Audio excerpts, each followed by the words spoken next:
मतलब है कि हमारे जितने भी संविदा के साथी हैं, ड्यूटी कर रहे हैं, खूब मेहनत कर रहे हैं, रोडवेज को दिनों रात ड्यूटी करके पैसा लेके आगे जमा कर रहे हैं।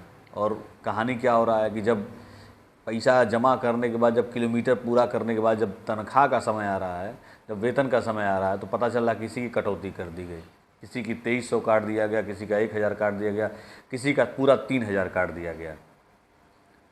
मतलब ये जो शायरी है कि हम ही को कातिल कहेगी दुनिया, हमारा ही कत्लेआम होगा, हम ही कुएँ खोदेंगे फिर भी पानी हराम होगा।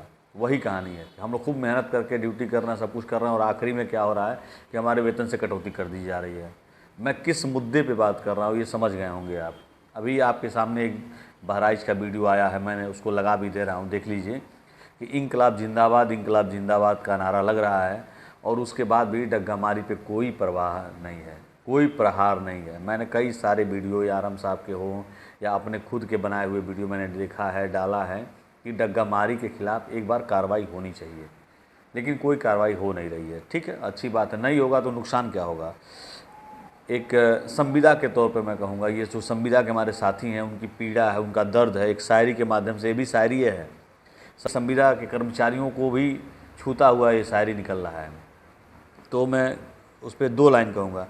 मैं आज जद पर हूँ तो इतना खुशगुमा न हो, मैं आज जद पर हूँ तो इतना खुशगुमा न हो, चिराग सबके बुझेंगे हवा किसी की नहीं है, चिराग सबके बुझेंगे हवा किसी की नहीं है। ये मेरा उन तमाम यूनियन के लोगों से निवेदन है कि जो हमारे एम्प्लॉय यूनियन के हैं, परिषद के हैं, संघ के हैं, या अन्य जो भी मजदूर सभा, जितने भी यूनियन के लोग हैं, आप लोगों के लिए है ये खबर कि अगर आप इस समय खुश हो रहे हैं कि मैं तो पर्ची कटा के अपना यूनियन चला ले रहा हूँ, अपना तमाम व्यवस्थाएं कर ले रहा हूँ, लेकिन अगर कोई मामला घटेगा, जब परिवहन विभाग का नुकसान होगा या जो भी होगा, तो सबका कहानी ख़त्म हो जाएगा। ये कहने का मतलब ये है कि अगर जंगल में आग लगेगी तो बरगद जो हवा दे रहा है और जो बांस चिंगारी फैलाने में मदद कर रहा है, उसका भी कहानी ख़त्म हो जाएगा। सेम कहानी है।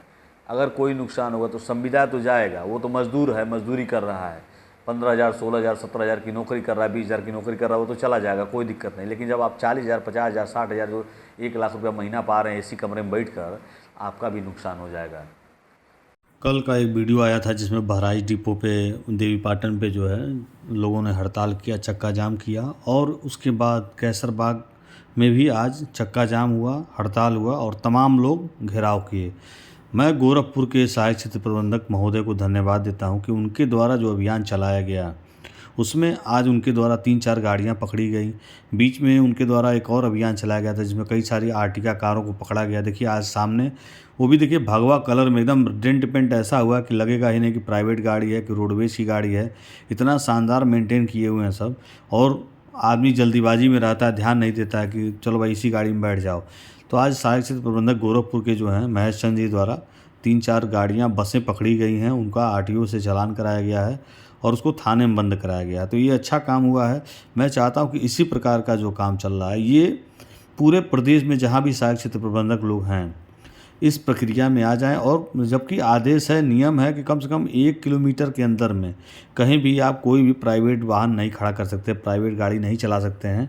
तो क्यों ना इसका पालन किया जाए। अगर इसी का पालन करेंगे हम तो कोई आर्टिका नहीं खड़ी होगी, कोई प्राइवेट बस नहीं खड़ी होगी, कोई अन्य गाड़ियां नहीं खड़ी होगी। सबसे ज़्यादा दिक्कत इस समय पूरे प्रदेश में आर्टिका कारों से है।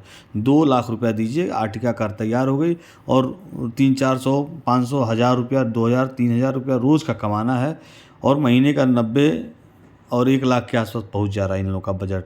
तो ये आराम से कमा रहे हैं और परिवहन विभाग के लोग शांति से बैठे हैं।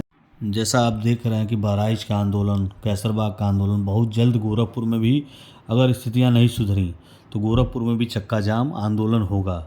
और जो परिस्थितियां बन रही हैं डग्गा मार वाहनों के खिलाफ, हम नहीं उतरते, हमको ज़रूरत नहीं थी, लेकिन जब हमारे वेतन से कटौती होगी, जब हमारे ऐसे पैसे से कटौती होगी जिससे हमारे बाल बच्चों, परिवार का भरण पोषण होने वाला है, तो तकलीफ़ होगा। और जब तकलीफ़ होगा तो आवाज़ उठेगी, और जब आवाज़ उठेगी तो बहुत दूर तक सुनाई देगा। हमारे परिवहन मंत्री चिल्ला चिल्ला कर कहते हैं कि कोई डग्गा मार वाहन नहीं। अरे तो आप आके देखिए ना रोड पे, कभी रोड पर आइए, अधिकारियों से मिलिए, देखिए यहाँ प्रशासन कितना चोरी डकैती कर रहा है।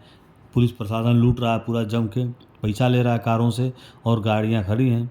नौसड़ा आ जाइए गोरखपुर में, बस अड्डे के बगल में तमाम दुकानें जो खुली हुई हैं, कहीं चाय पानी की दुकान नहीं मिलेगी, लेकिन वहाँ पे जयपुर, आगरा, कानपुर, बरेली, बनारस, कहाँ कहाँ की गाड़ियाँ नहीं हैं, सब प्राइवेट। दिल्ली से लेकर नोएडा तक की गाड़ियाँ मिल जाएंगी आपको, आप आइए तो।